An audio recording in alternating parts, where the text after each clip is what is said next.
Hello everyone, this is Defense Politics Asia, and this is the situation report or summary for the day of 800 to 801 for the 3rd to the 4th of May. 800 freaking days of this war already. Imagine that. So anyway, the frontline changes has already been published, but there is still more frontline changes. It's crazy. So there is frontline changes over at Kotlyaryvka, Novopokrovske, Orlivka, Pervomaiske, Nevelske, Robotyne, and Krynky. So we're going to go through the frontline changes first, then we will go into the strategy and tactical reporting, which we will go into details and all the information there is over the past 48 hours. And so which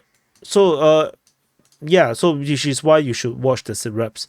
So anyway, at Kotlyaryvka, we have confirmation the Russian forces has taken Kotlyaryvka. According to the information from the Ukrainian sources, Deep State UA reported that the Russians have captured the entire Kotlyaryvka.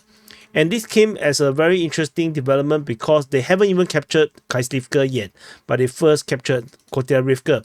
So this threat of encirclement is so crucial that they have considered the Ukrainian forces basically run away from Kotlyaryvka, and the Russians have captured it. This is the biggest news, on top of what has already happened and reported over in the frontline changes report, which is the fall of Arkhangelsk. So, and the next frontline change is over at Novopokrovske, over in the Avdiivka Front. So this is Avdiivka Front, and so that's Avdiivka city. Previously in the frontline changes report, we reported about the capture of Arkhangelsk. Now there is still more frontline changes. According to Ukrainian mapping, Deep State UA reported that the Russian forces have advanced towards Novopokrovske. Yet another poke towards the Novopokrovske. So this is a frontline change over in the western part of Bedaichi. And the next frontline change is nearby, just south of this location at Orlivka. The Russian forces expanded their control in the western part of Orlivka, heading towards Umansky over here. So this is yet another frontline change, and the Russian capture in this area here. So it looks like the Russians will definitely go around this direction to hit Umansky, because the Russians are unable to cross the river around here. So this is a bit difficult. So they're going to go on the land. And further south of this location, we have Pervomaiske, some minor frontline change around here. Russian forces have taken the entire tree line along the highway. They basically taken the entire highway and expanded the control over one of these tree line around here. Over at Pervomaiske, making slow progress in this Ukrainian semi-encirclement. So the Ukrainian forces still hold a very strong position around this area here, and they still have not withdrawn from this area here. They felt that they have a strong position. Particularly, we have now confirmation that they have retained control at Nevelske. So the Russians are making very slow push around Pervomaiske region. So as per Nevelske, as I mentioned, so Ukrainian forces geolocated at the southeastern part of Nevelske. So this geolocation basically confirms that the Russian forces have not captured Nevelske at all, which invalidated the claim of the capture. According to the claim by Russian Defense Ministry, they claim that they have captured Nevelske on the 12th of March. So there's two possibilities: either that the claim is false, or that the Ukrainians have retaken Nevelske. But given the situation, based on the Deep State UA's adamant position on this, the most likely situation is that the Russians actually never captured Nevelske. The Defense Ministry of Russia overcommitted in their claims, and they have never actually taken Nevelske. So that could be the possibility. So anyway, it doesn't matter. We have both mappings, both Ukrainian and Russians. So this situation here, we have always known that it was, the Ukrainian mapping has always shown that they have most of Nevelske. Only the Russian claims are around. So that's why you can see these two different mappings. So anyway, after Nevelske, the next frontline change is over at Robotyne. So a geolocation of Russian forces in the southeastern part of Robotyne. So let me of this location confirms that the Russians have at least this position, invalidating Ukrainian claims. So the Ukrainians still claim most of this Robotyne, or at least half of it. So we still have some way to go before we can corroborate that the Russians actually have most of Robotyne. So the last frontline change is over at Krynky. So the Ukrainian forces managed to expand their control over at Krynky by a little bit with this geolocation around here. Means that the Ukrainian forces have taken a bit more ground at Krynky. However, there is a video footage I just saw of Ukrainian forces basically rowing their rubber boat to the shore. Looks really sad. No, but yeah. I don't really understand it. I don't understand what's the point. But anyway, it is what it is. So that's all for the frontline changes report. We go on into the strategy and tactical reporting. And for those that want to access this map and look at the information yourself, the link is in the description below. So, and you can also find the link to the frontline changes report over here. Over at the Kherson Front, the Ukrainian forces, as mentioned, have expanded control over at Krynky. The likelihood that they have taken this additional area here is without fighting, and according to the Ukrainian Defense Ministry, Russian forces are still attacking Krynky. So, yeah, we shall continue to wait and see what is the progress. In terms of the wider zone, we have Russian forces reported that they shelled Ivanivske. There is geolocation of Russian airstrike at Ivanivka. At this area at Lvove, there was a guided missile attack by the Russian helicopters, and there is at Kizomis, there's an airstrike, and then over this location, this wrong color, Crimea Capri's geolocated Lancet strike on Ukrainian artillery. So these are the few attacks that was geolocated on the northern shore of the Dnipro River, and further away over at Mikhailivka, the Russian Defense Ministry reported shelling over at this position on the 3rd of May. So that's all from the Kherson Front. We move into the Zaporizhzhia Front. At the Zaporizhzhia Front, we only have the fighting reported at Robotyne, and that's about it. It could be this one where the geolocation is, but we do not know. And those are some very ugly mushrooms. Arrow. So that's all from the Zaporizhzhia Front. We move into the Donetsk Front. Over at Donetsk Front, there is a lot of things happening. There's Russian forces attacking south of Novopokrovske. They are attacking Staromaiske, Uruzhaine. Ukrainian forces counterattack at Uruzhaine. Russian forces attacking Avdiivka. Towards Vodiansk, south of Novomikhailivka, towards Konstantinivka, towards Paraskoviyevka, in the area of Boyeda, Georgievka and Krasnohorivka. So this is a strategic situation over at this Donetsk Front. So we go into details over at the Velika Novosilka sector. The Russian forces attacking south of Novopokrovske, and there is fighting reported at Staromaiske. Uruzhaine there's a clash between the forces. Geolocation of Russian forces getting clashing. There's a tank fight between the Russian and Ukrainian tank. The Ukrainian tank fired first, the Russian tank got destroyed, and then the 2 IFVs that was following the Russian tank withdrew. So this marks where the front line is over at Uruzhaine. The shooting happens around here. So the Ukrainians still actually managed to hold a position around here. Russian forces did not manage to actually penetrate through the Ukrainian defense. So that's all from the Uruzhaine region. There is fighting reported at Avdiivka according to the Russian Defense Ministry, but no, we do not know much details about this. Over at the Novomikhailivka region, Russian forces are expanding their control. So they are pushing in the north towards Paraskoviyevka, expanding the zone of buffer zones, and they are also attacking in the southern part towards Konstantinivka. There is fighting reported in the southwest of Novomikhailivka, and there's of course the attack towards Vodian. So situation in the Novomikhailivka region looks like these are geolocations, which means the Russians are indeed pushing towards Paraskoviyevka. So the one in the south is a bit more complicated because there is there's these 3 lines that's defending this field. So the Russians will have to push around this area along the 3 line, I believe. they need to before they can actually go to anywhere meaningful. There is a forest plantation around here, I believe. So yeah, it's going to be complicated to fight over there or towards Konstantinivka. Russian information suggests that the Russians have expanded their control south of Boyeda. So this is the first Russian success in this area here after the original reports of capture of Boyeda. They have been struggling to break out, so this is the first success from this area here.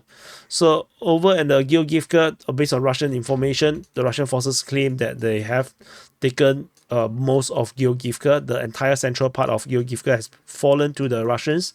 So this is not acknowledged yet by the Ukrainian side. This is only a Russian claim, so we will continue to monitor the situation at Georgievka. And over in the Krasnohorivka region, there is a geolocation of Ukrainian ATGM position getting hit by Russian artillery.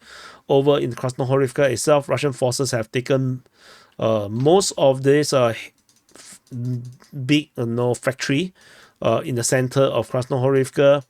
And so this is the situation around here. So since the last frontline changes report, the Ukrainian mapping DPA has expanded the Russian control. They now draw something like this. So this is now what they drew. So it sort of catching up to what we have mapped, but in our mapping, Russian advance is still more than what they have mapped. So that's all for Krasnohorivka, and that's all from the Donetsk Front. We move into the Avdiivka Front. So at the Avdiivka Front, a lot of things happening around here. Russian forces attack in Pervomaiske region, as you probably has already seen in the frontline changes report in this SITREP. Russian forces clash with the Ukrainian forces at Nevelske.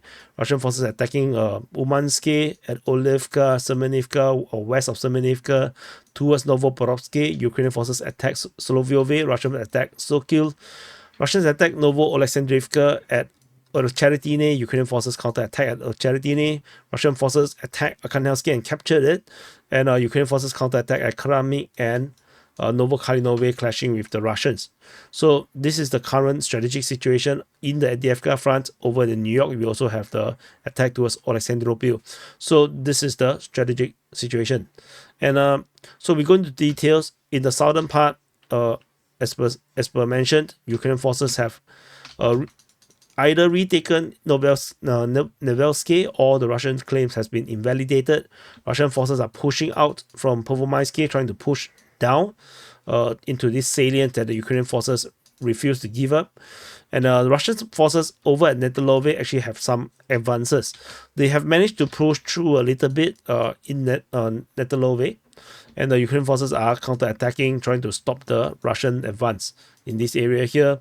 So far, the Russian advance here is super slow, very, very difficult battles around here. We move further up north, over at the Orlivka region. So Russian forces are reportedly attacking west of Semenivka. But there's no frontline changes being reported here. The frontline change, however, is over at Orlivka, as the Russian forces managed to link up the Umanske force with this Orlivka force. And as the Russians are unable to push up of this river here, there's a river here that the Russians cannot penetrate through. The Russians are now trying to attack from the north towards Umanske. There is a series of entrenchment around here, so I think it's going to be a bit difficult for the Russians to actually have success so quickly. So it's going to take a bit of time. So that's all from the Orlivka region.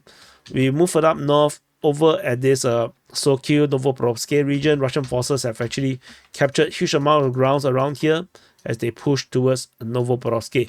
There is a geolocation of Russian, as of a Ukrainian Abrams tank getting destroyed by the Russian forces. So Ukrainian forces counterattack at Svatove.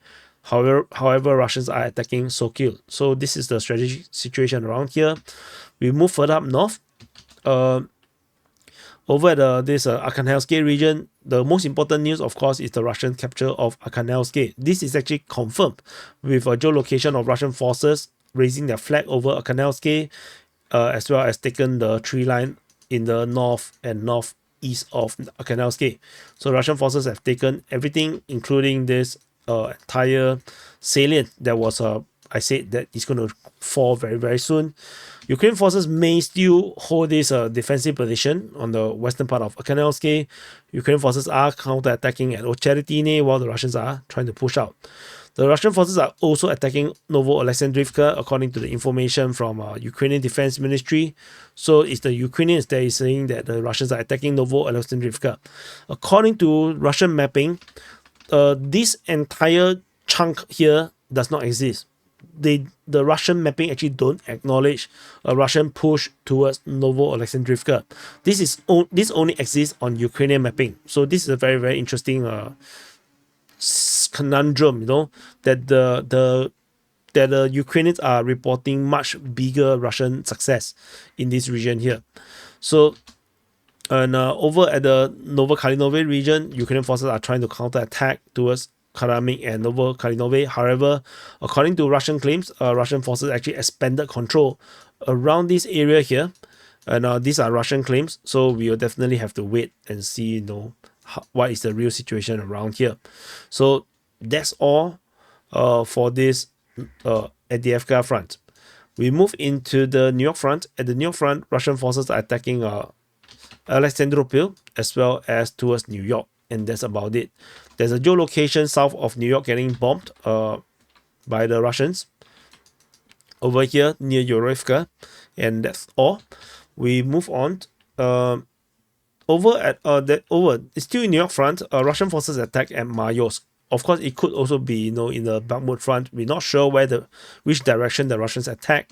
Information come from the Russian Defense Ministry, so we shall wait and see how this develops. We move into the Bakhmut Front. So at the Bakhmut Front, Russian forces in the southern flank attack Avdiivka as well as Klishchiivka.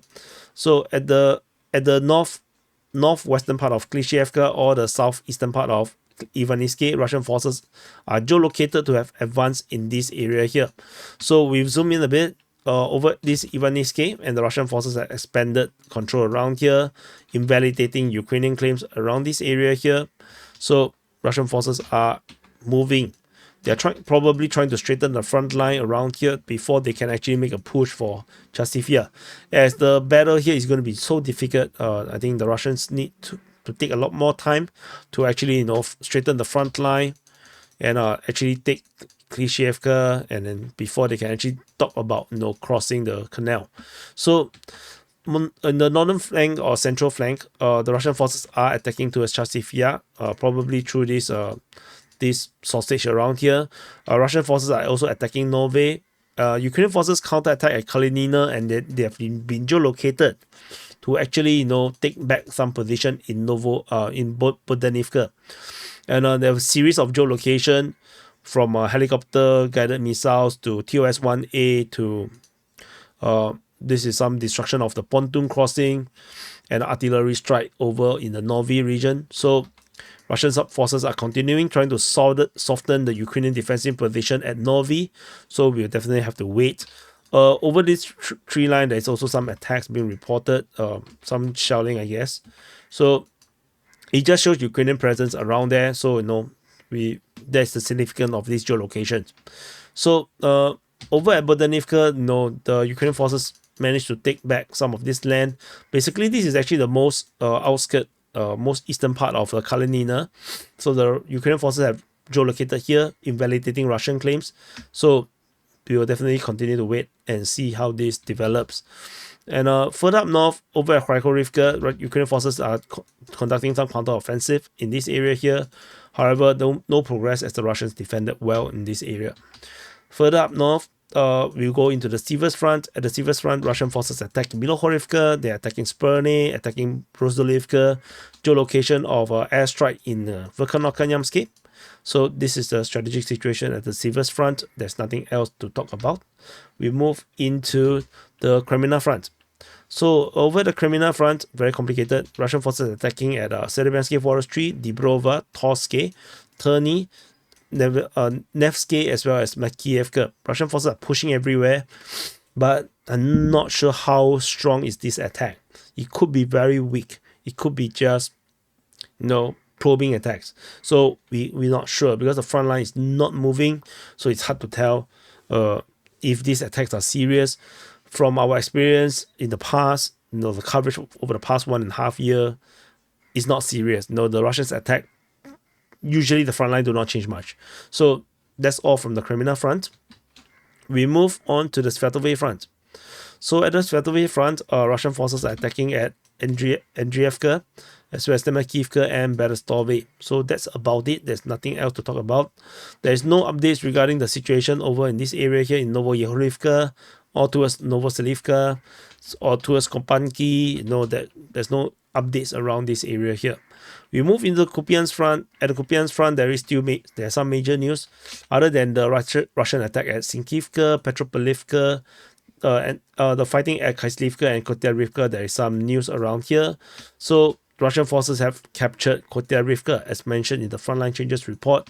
The Russian forces have taken this town first before Kharkiv, which is a surprise, and the push is now on. The Ukrainian forces are now struggling, and probably they're going to retreat to a more, a better defense line at this rate.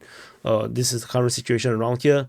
Geolocation within the Kharkiv shows Ukrainians drone strike Russian forces, so proving Russian presence in Kharkiv. And we move out. There is a geolocation of some destruction of armored carrier in Petropavlivka, and that's about it. And over at Zaporizhzhia, there is some shelling being reported by the Russian Defense Ministry, but that's all. I think it's a one-off. We move into the Kharkiv Front at the border regions. There is a few geolocation. The Lancet strike at Moldova, and over at another Lancet strike at Vasily. So there's 2 Lancet strikes, and you can see that this distance is a bit far from the front line. It's around 20 over kilometers. So the Lancets are struggling to find targets, and they're going deeper and deeper into Ukrainian territory to find targets to hit. So this is not well for the Ukrainians if it becomes such a target poor environment, which means that the Ukrainians do not have much defending over at the Kharkiv Front. So, and over at Ostrovkivka, there is a missile strike hitting Ukrainian air defense systems south of Kharkiv. So this is the situation over at the Kharkiv region, and I think that's about it. So this is the SITREP, the summary for the day of 800 to 801 for the 3rd to the 4th of May. Press the like button, subscribe. This is a lot of work. So you can go into the mapping and see it for yourself. This is a lot of work. So do support me, especially on Patreon. I need this security, this buffer, cushion for me, because YouTube viewership is very it's very undependable, and it's actually quite low. So it's a bit loss making right now if there's not enough Patreon supporters. And so do consider supporting, and of course do sharing helps a lot, and of course press the like button. It will also help to push the algorithm to push the video more. So that's it. I need to go to sleep. I just finished the 7 hours open mic. Then I went on for some family thing that I need to handle, need to attend some ceremony, and then and then I'm back here doing recording. So it's 2 p.m. in Singapore right now as per this recording. Yeah, tired. So I gotta go to sleep. I'm gonna schedule the videos, and I'll hopefully see you guys in the next update. Ta-ta.